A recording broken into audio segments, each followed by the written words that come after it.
I looked down at the center of Berlin, it looked as though a volcano erupted. Hitler's once mighty Reich is strangled from the east, crushed from the west, obliterating from the sky. One felt a hideous sense of inferiority and desperation.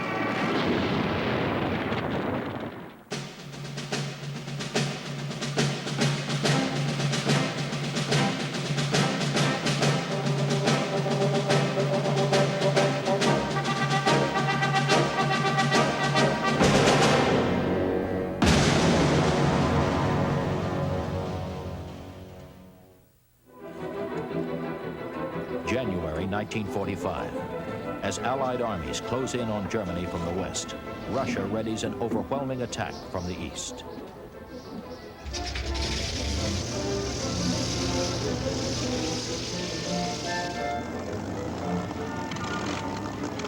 More than 2 million men, 7,000 tanks, and 5,000 planes mass for the knockout blow against the battered armies of the Third Reich. While the Red Air Force gains strength, the Luftwaffe is desperate for pilots, planes, fuel. Adolf Galland senses impending disaster. The Russians were able to build a mighty air force. They were able to maintain a strong air force. They were able to rearm in an area outside the reach of the German Luftwaffe. And they had no shortage of fuel. Luftwaffe aces, once supremely confident, see their ranks decimated. Friedrich Oeblisser, Luftwaffe. We were so low on fuel that we positioned our planes for takeoff by having them pulled by oxen in order to save fuel. This meant that each mission had to be successful. Only the most experienced pilots were used for difficult missions, but then the experienced pilots also suffered greater casualties. From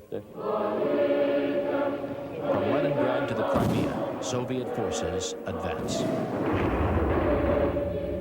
The Red Air Force, reinforced with air Cobras from America and powerful new Yak fighters, fills the sky with fire. We were able now to lend air support to our troops on the battlefield. Fedor Archipenko, Red Air Force. Domination in air power at that time then fully shifted toward the side of the Soviet Union. Air superiority was now completely ours. The Luftwaffe is forced to ration its remaining strength. Heinz Marquardt, Luftwaffe. At the end of the war, the sorties became tougher from week to week due to the superiority of the enemy at that time. The pressure on us increased because our numbers decreased steadily, and we received neither replacement aircraft nor replacement pilots. The Luftwaffe pilots desperately try to stem the Russian advance toward the Polish border. Considering the distances we had to cover, we were like a fire brigade, putting out fires. This meant being transferred every 3 to 4 days. We had tremendous logistical problems, so on a daily basis, we had to perform our missions and already think about the next airfield we were going to use. Faced with defeat, Luftwaffe pilots must call on reserves of inner strength to continue the fight.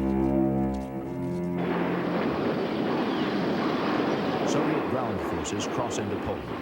The Red Air Force flies ground support missions to punish the broken Wehrmacht. Walter Krupinski, Luftwaffe.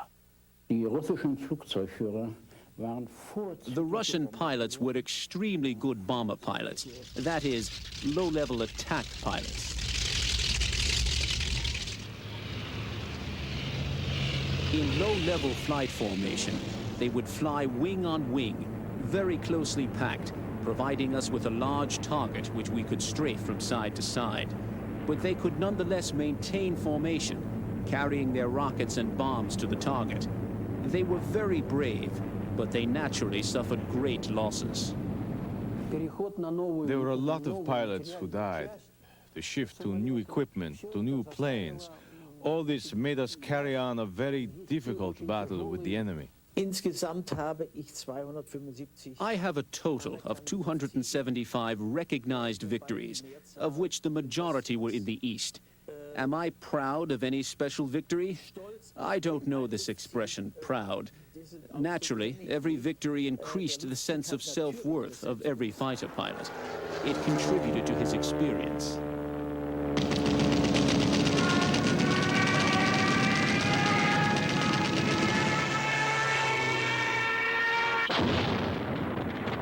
But one can't really talk of pride, because when you see what's left of your opponent on the ground, I think any emotion that there is would probably exclude the feeling of pride.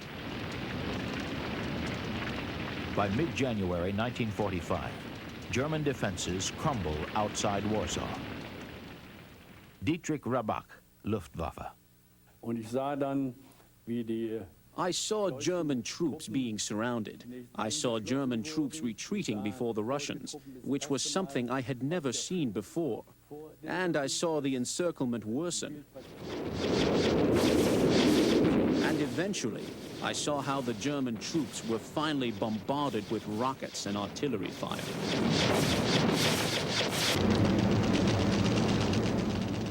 Spring 1945. It is clear that the Russians cannot be stopped. As the Red Army advances from the east, Allied forces on the Western Front roll through German cities, blasted to rubble by incessant aerial bombardment. The Luftwaffe is Hitler's last hope for survival.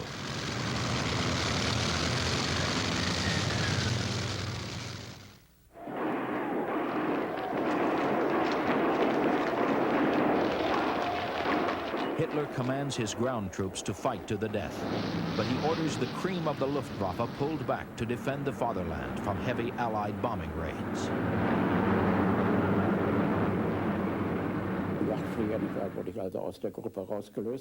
We were taken out of our unit in Russia. I was brought to Germany. My mission was to combat the enemy escort fighters, not the bombers.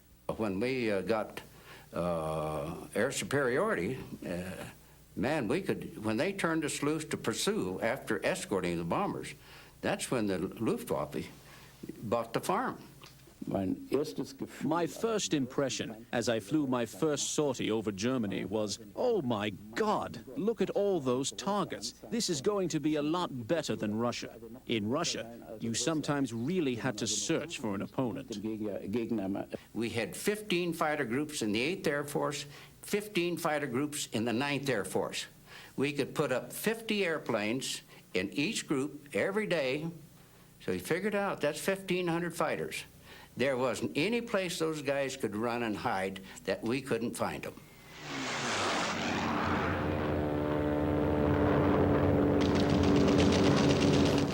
In my first sortie, I shot down 2 Mustangs. In my second, a Thunderbolt. But then it was over. In my third sortie, I was the one who had to bail out.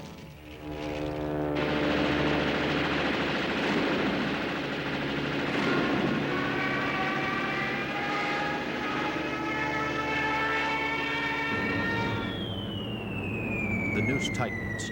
The Red Army grinds toward Berlin. Allied forces pour across the Rhine. For the Third Reich, it is the countdown to doomsday. Hitler issues insane commands to phantom armies from his bunker in Berlin. And still, the Luftwaffe fights. At the end of the war, the High Command gave orders which must have been issued by non-flyers. They expected one to accomplish the impossible, which we couldn't follow. For instance, a mission without the possibility of return. You wouldn't have had enough fuel to return to the German side of the front. Those orders were luckily refused by the squadron command. The Luftwaffe sends up hastily trained young pilots. They face seasoned veterans of the Battle of Britain. Brian Kingham, RAF. The German fighter pilots were getting shot down like flies, and most of them done about 10 hours flying. So for the last few months of the war, the opposition really melted away, with the exception of one or two old hands. There were a bunch of semi-trained young men being killed. Luftwaffe aces refused to quit, even in the face of chaos. We were a group of 6 fighters escorting the Dora 9. On our return leg, as those fighter bombers were about to land, they were attacked by enemy planes. I sent out 4 of my escorts to defend the airfield. The enemy didn't see us coming. They continued to fly in a very calm and relaxed manner. We also had the sun behind us. I gave the order to attack the enemy fighters simultaneously, and we attacked. 2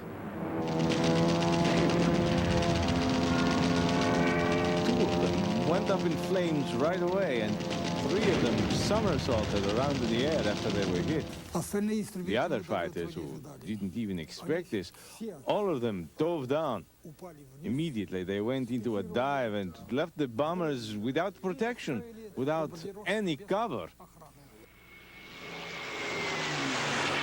My wingman and I attacked the enemy planes from underneath and came under fire. I was shot down, but I was able to save myself by bailing out. I celebrate that day as my birthday. Seeing your hometown reduced to rubble was motivation enough for us to fight. So we had only one mission: protect the homeland and the troops in retreat. They had unbelievable losses.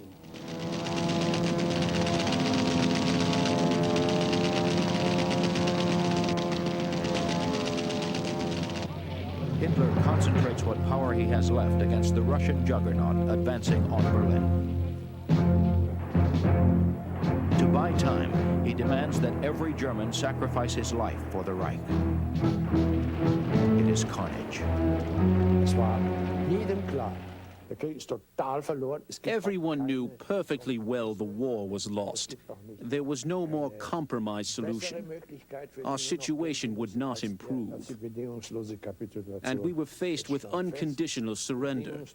That is the worst condition. And then came total destruction.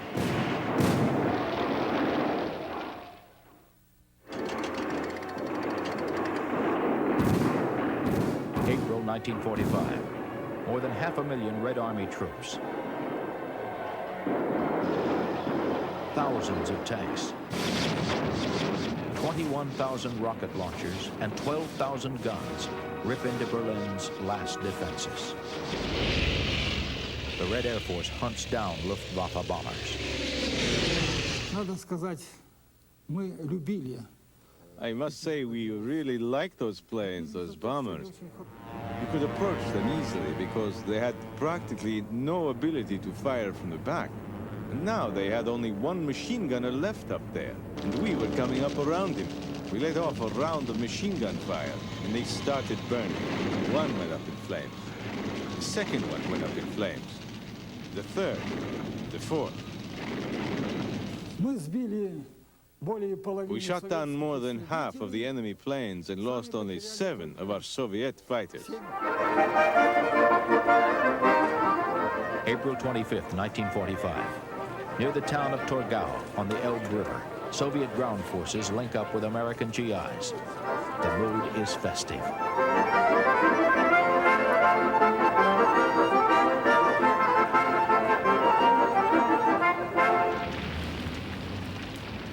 April 26th. The Germans control an area of Berlin only 10 miles long and 3 miles deep.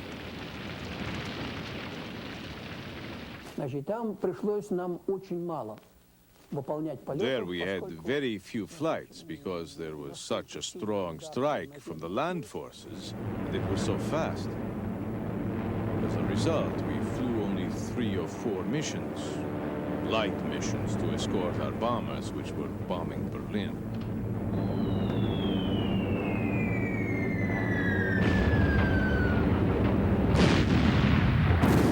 They were trying to destroy the main hotbeds of resistance in the city, where they were still fighting.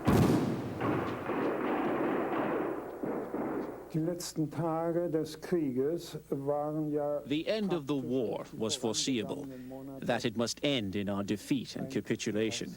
It made me sad to see us losing the war, but it was inevitable. As the hour of surrender approaches, Luftwaffe aces destroy their planes on the ground. The most frustrating experience for me was when we blew up our machines in 1945. We had to bid farewell to a lifestyle and to our comrades. And of course, we didn't know what the results would be historically and otherwise. German soldiers and airmen surrendered to American and British forces to avoid capture by the Russians. Group Captain Johnny Johnson is playing soccer when a German bomber crew lands at his airfield to give themselves up. And I think they were quite astounded when they saw the group captain dressed up in a pair of football shorts and looking rather scruffy. And anyway, the chap eventually saluted me and said he was bombed up and would like a Spitfire escort. And then we could all go off together and attack the Russians to the east of Berlin. So we helped him on his way to the prisoner of war camp. Erich Hartmann, with 352 kills and known as the Black Devil of the Eastern Front, has special reason to fear the advancing Russians. He surrenders to an American officer. The American gave his word of honor that no German would be handed over to the Russians. But in a few days, we were told that we were going to drive to Munich. We went south, and then suddenly we turned east and drove into a forest and arrived at a Russian outpost. So the whole column was stopped and handed over to the Russians. And this is how I wound up in Russian captivity. Hartmann is fated to spend 10 years in a Soviet prison. He is one of the lucky ones. He will return home alive. April 30th, 1945. Russian troops battled to the doorstep of the Reichstag.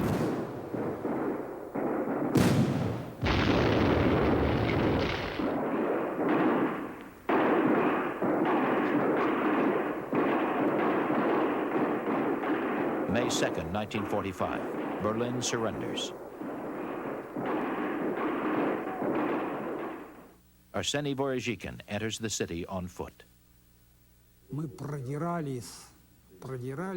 had to pick and make our way through the corpses of those German soldiers. I wouldn't even call them soldiers. They were mostly kids, children dressed in SS uniforms, and old men. And so as we were coming up to the Imperial Chancellery, we saw the eagle lying there. It was a 2-meter-long bronze eagle. For more than 12 years, it had soared over the Imperial Chancellery. The whole world shuddered as a result of that eagle. Our soldiers came and threw it down. There it was now, under our feet, that eagle, a smashed lump on the ground. May 7th, 1945.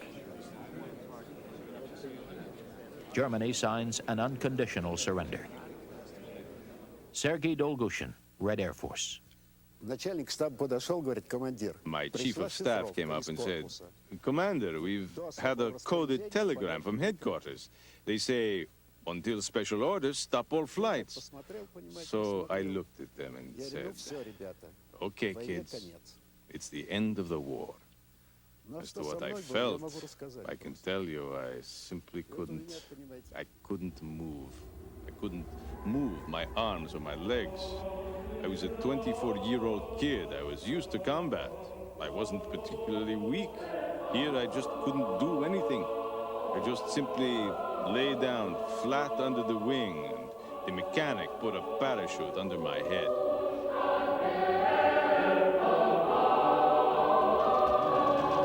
As I lay there, I saw a vision of the horrible battles from the 22nd of June when the war began. I remembered all those kids whom I'd never see again, with whom I'd never be able to have a toast together for victory. It all raced through my mind.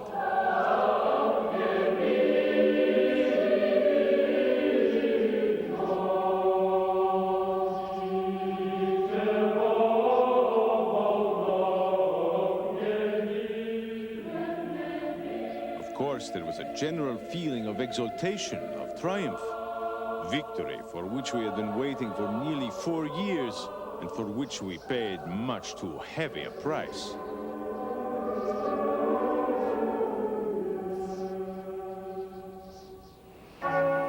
World War II is the costliest conflict in human history. In Germany, 4.5 million dead. 500,000 Britons dead. 300,000 Americans dead. 20 million Russians dead.